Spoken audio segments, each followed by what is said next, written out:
Road to Samurai MMA 11. Bienvenue dans cette nouvelle entrevue du Guillotine Podcast. L'invité est Maxime, côté grappleur et combattant MMA pro, middleweight chez Samurai MMA. Maxime affronte Rory Gillis le vendredi 30 août à Samurai MMA 11 à la TOU de Montréal. Maxime, comment ça va? Super bien, merci pour l'invitation. Habituellement, je suis pas à middleweight. Je suis un peu plus léger, mais là, c'est comme un catchweight à 180 livres, je pense. Merci pour la clarification. Est-ce que tu peux me rappeler un petit peu l'historique de tes faux débuts pro en MMA, puisque ton combat à Samurai MMA 10 est tombé à l'eau. J'ai entendu dire que c'était pas forcément la première fois que tu étais un petit peu en difficulté pour concrétiser ton premier combat. Est-ce que tu peux me rappeler un peu tout ça? Ouais, ça fait quelques fois. La première fois, j'avais eu une blessure, j'avais pas pu compétitionner. Puis la dernière fois, mon adversaire est tombé malade comme 2 semaines avant le combat. Puis ils ont pas été en... Et comme il y avait personne, c'était pas de remplaçant, fait que le combat a dû être annulé. Là. Fait que cette fois-ci, c'est la bonne. J'espère. On l'espère tous. Samurai MMA a de bonnes relations avec les autres ligues professionnelles et amateurs canadiennes, notamment Fight League Atlantic ou FLA. D'où vient ton prochain adversaire, Rory Gillis? Est-ce que tu as pu étudier un petit peu ses combats et qu'est-ce que tu penses de ce match-up? Ouais, j'ai regardé qu'est-ce qui était disponible là, sur YouTube. J'ai pas eu trouvé de combo complet, mais c'était comme des highlights. Mais tu voyais en gros, c'est un grappler aussi.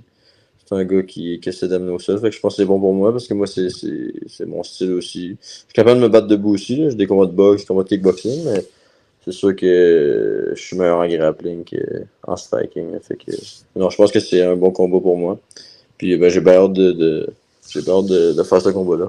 Ouais, on a tous hâte vraiment de voir Maxime Côté en MMA pro. Tu es invaincu, hein, 5-0 en MMA amateur. Est-ce que être invaincu et performant en amateur, c'est un indicateur de qualité pour un combattant qui va faire ses débuts pro? Ouais, en fait, je suis 3-0 amateur.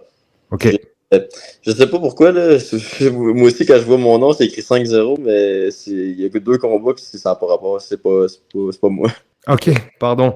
Non, mais c'est vrai, parce que quand tu vas sur le site Sherdog, c'est marqué Maxime Côté 5-0, mais en fait, c'est 3-0. Mais ouais, mes 3 combats amateurs, il avait bien été. Fait que j'espère que ça va autant bien aller en pro. Là. Je me suis amélioré aussi depuis mon dernier combat amateur. Là, fait que j'espère que ça va bien aller. Là. Je vais tout faire pour que ça aille bien.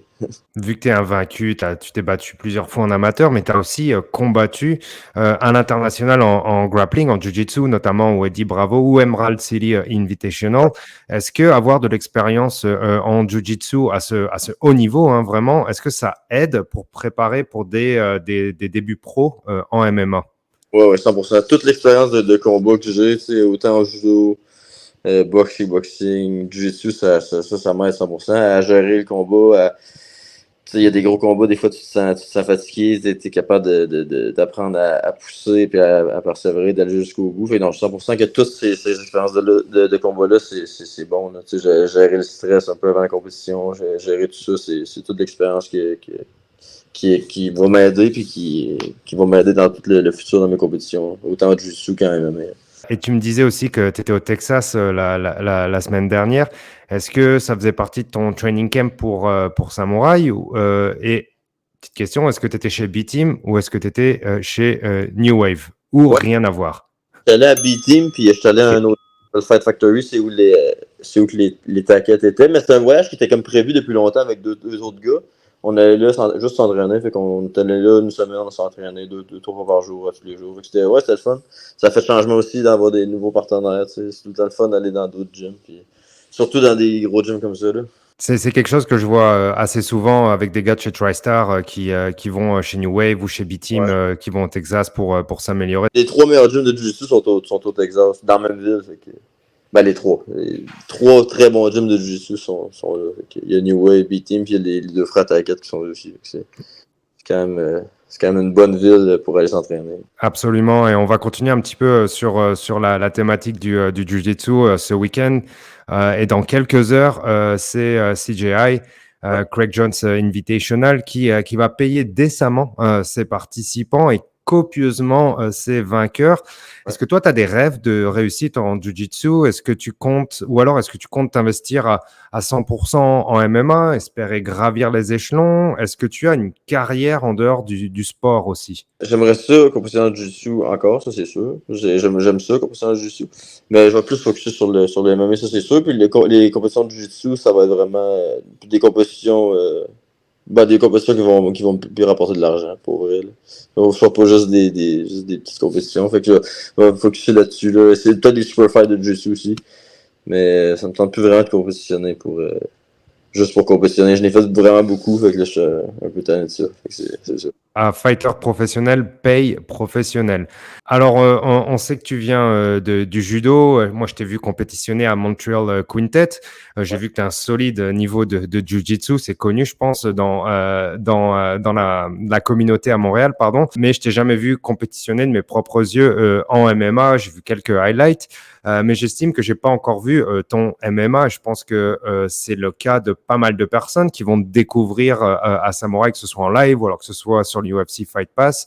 Bon, après, tu as des soumissions en MMA, mais qu'est-ce que doivent attendre les spectateurs de Maxime Côté à la TOU le vendredi 30 août? Tu sais, le combat il commence debout, hein, fait que 100% que je vais pas précipiter les choses, je vais boxer, je boxe quand même bien. Fait que je vais commencer avec ça, je vais voir que rien précipiter, prendre mon temps. C'est mon premier combat pro non plus, là, je veux pas commencer à essayer de faire des affaires spectaculaires où je vais me concentrer, rester dans mon combat, y aller simple, puis mettre de la pression comme que je fais d'habitude, puis vraiment tout donner ce que j'ai, puis essayer d'avoir la meilleure performance possible. Ouais. J'ai l'impression, et encore une fois, c'est quand je t'ai vu compétitionner, et puis ce que tu dégages en tant que personnalité, c'est que tu as l'air quelqu'un qui est vraiment pas stressé, qui a l'air de savoir ce qu'il fait, etc. Est-ce que tu as un petit peu de stress par rapport à tes débuts MMA pro, surtout qu'en ce moment, ça marche bien, Samouraï, il y a le MMA au Québec, les salles sont remplies. Est-ce que ça te rajoute vraiment un petit stress, ou alors est-ce que je vois juste, et puis ta personnalité, c'est plutôt quelqu'un de calme, structuré, qui sait ce qu'il fait, qui a pas vraiment de stress? J'ai l'air calme, structuré, mais je suis stressé. Même quand en jiu-jitsu aussi, même avant les tournois. Tu sais, c'est ça qui me rend ça te rend plus fort le stress. C'est bon de l'avoir un peu, pas trop. Tu veux pas trop en avoir, tu veux pas que ça te brûle. Mais je pense que c'est important d'en avoir un peu. Sinon, tu sais, ça veut dire que t'as pas envie. Là.